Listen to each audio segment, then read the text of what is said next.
শ্রী গর্গ সংহিতা বৃন্দাবন খণ্ড নবম অধ্যায়।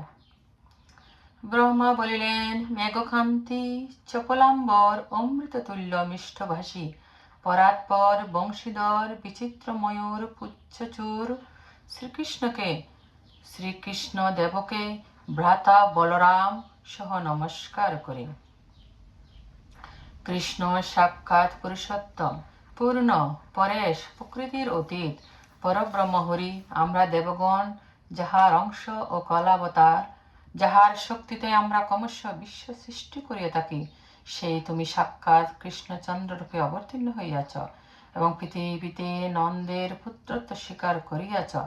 তুমি প্রধান প্রধান গোপগণের সহিত গোপবেশে বৃন্দাবনে গোচরণ করিয়া বিরাজ কর। কোটি কর্দফের লীলায় অবিরাম স্ফুরৎপ্রভ কৌস্তভ ভূষণ শ্যামবর্ণ পীতবসন বংশীধর ব্রজেশ রাধিকেশ পরম সুন্দর হরিকে নিকুঞ্জ মধ্যে প্রণাম করে, যিনি আকাশে বিলুপ্ত মেঘের ন্যায় এ দেহের ক্ষেত্রজ্ঞ, যিনি অধিযজ্ঞের চৈত্রস্বরূপ সৎসাঙ্গ পরব্রহ্ম এবং যিনি নির্মল ভক্তি আদি বিশদ বিরাগ ভাবলভ্য, সেই আদিদেব হরি কৃষ্ণকে ভজনা করি। হে সর্বজ্ঞ, যখন ওই মনে রাজভাবের উদয় হয়, তখন ওই মন সংকল্প বিকল্পাত্মক হইয়া থাকে। সেই সংকল্প বিকল্প বসে মন হইতে অভিমান জন্মে, আর তাহাতে ক্রমে বুদ্ধিকে বিকৃত করিয়া দেয়। ক্ষণস্থায়ী বিদ্যুতের চমক, ঋতুর গুণ, জলমধ্যগত রেখা, পিশাচের আগুন এবং কপট পথিকের রতির মতো জগতের সুখ মিথ্যা, উহা অলাত চক্রবৎ।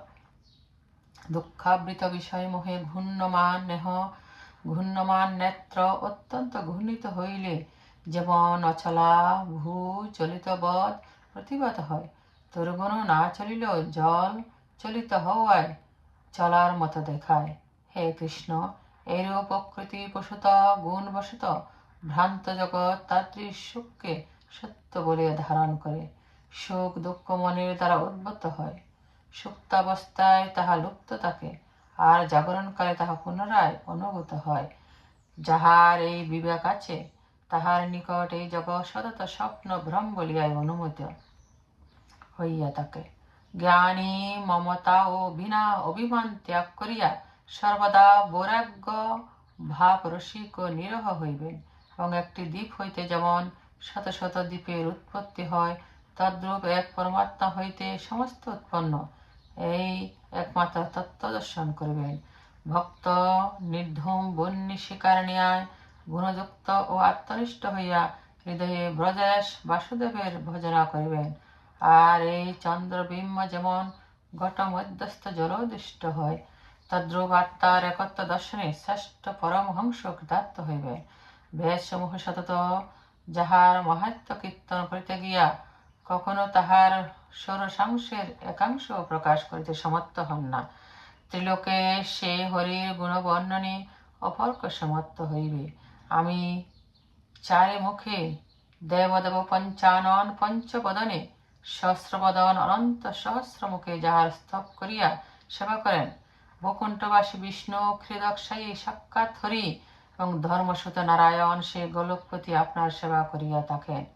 অহো, মুরারির মহিমা ধন্য, ভূতলে সে মহিমা মুনিগণই জানেন, মানবই নহে।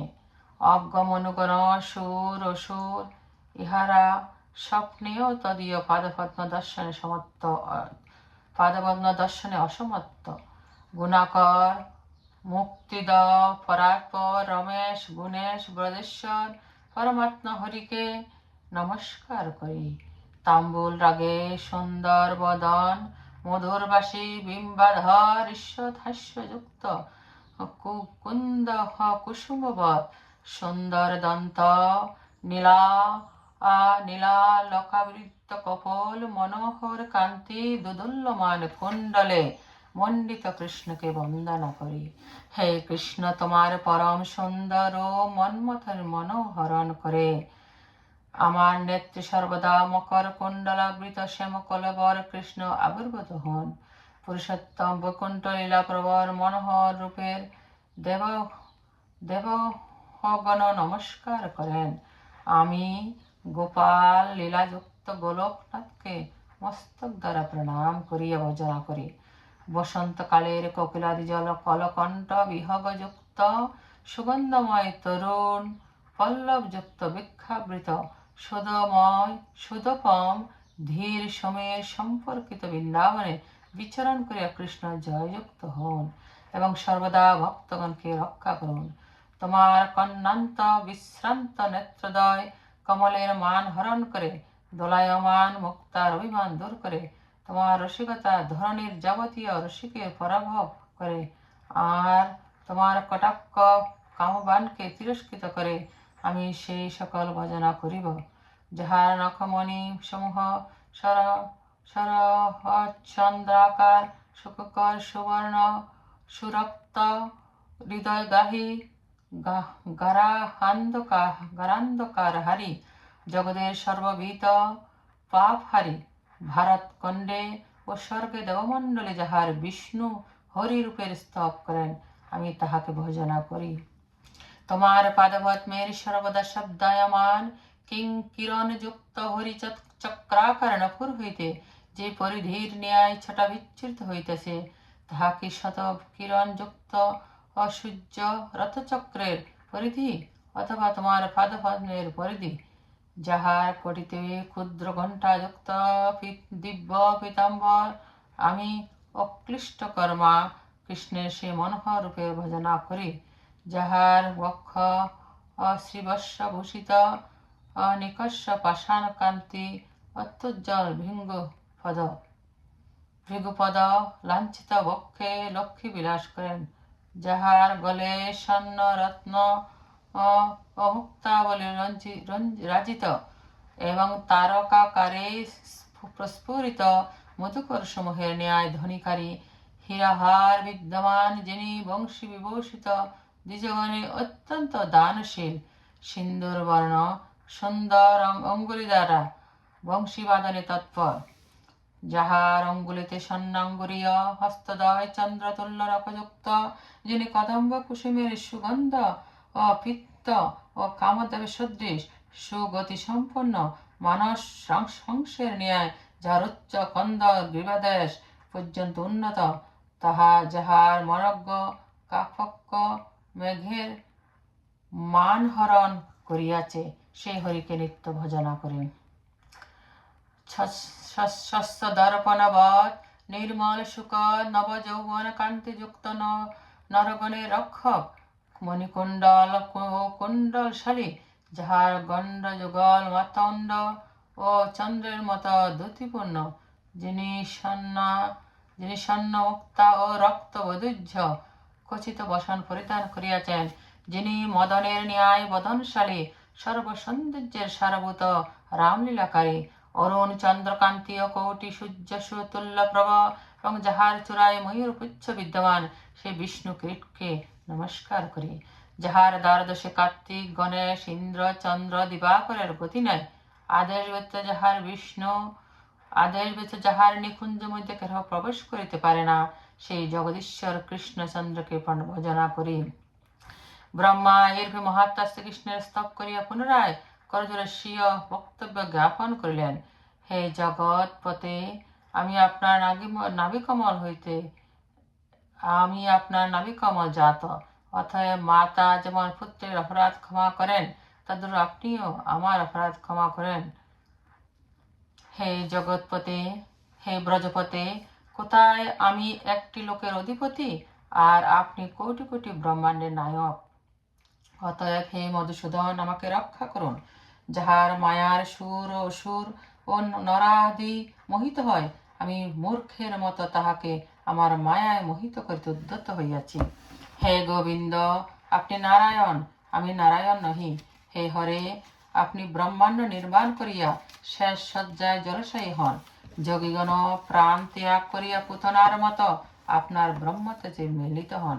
হে মাধব, আমরাই অপরাধে আপনি বৎসপালগণের রূপ ধারণ করিয়া বনে বনে বিচরণ করিয়াছেন।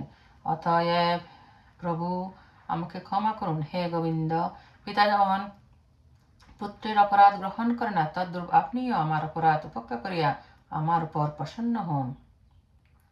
যাহারা আপনার ভক্ত হইয়া জ্ঞানেরত পরিশ্রমপূর্বক ক্ষেত্র কর্ষণ করিয়া তুষলাভকারীর ন্যায় তাহাদের ক্লেশ হওয়াই সম্ভব, কিন্তু আপনার প্রতি একান্ত ভক্তিযুক্ত ব্যক্তিগণ আপনাকেই প্রাপ্ত হয়।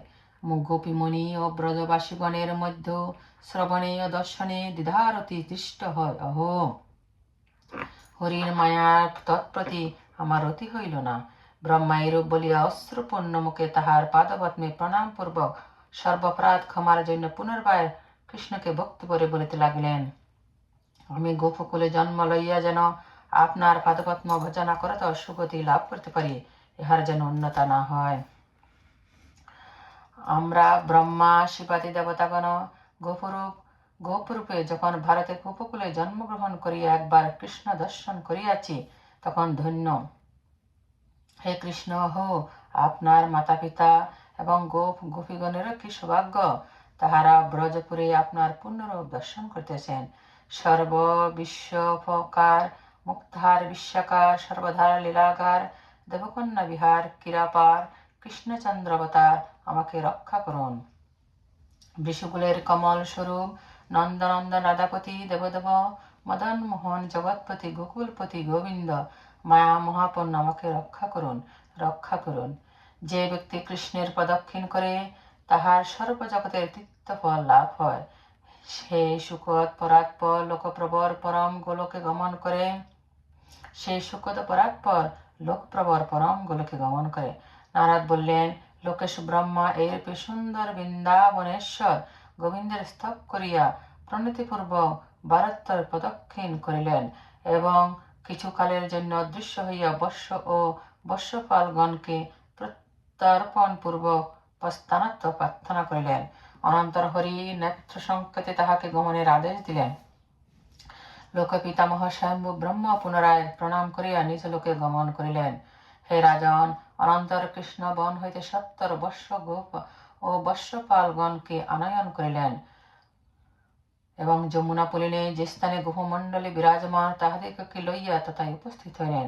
কৃষ্ণমায়া বিমোহিত গোপগণ সেই সময়কে ক্ষণাবৎ বোধ করিল। তাহারা বর্ষগণ সহ সমাগত কৃষ্ণকে কহিল, তুমি সত্বর আসিয়া ভোজন কর। হে প্রভু, তোমার জন্য কেহই ভোজন করে নাই। অতঃপর কৃষ্ণ হাস্য করিয়া বালকগণের সহিত ভোজন করিলেন এবং বালকগণকে অজগর চর্ম প্রদর্শন করিলেন।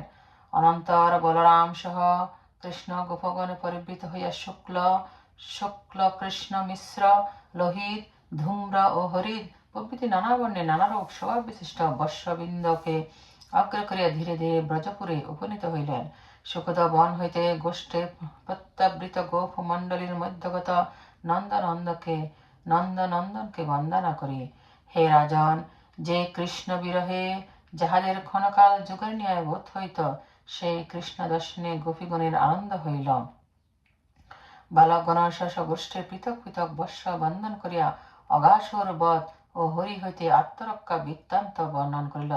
বৃন্দাবন খণ্ডে 9ম অধ্যায় সমাপ্ত।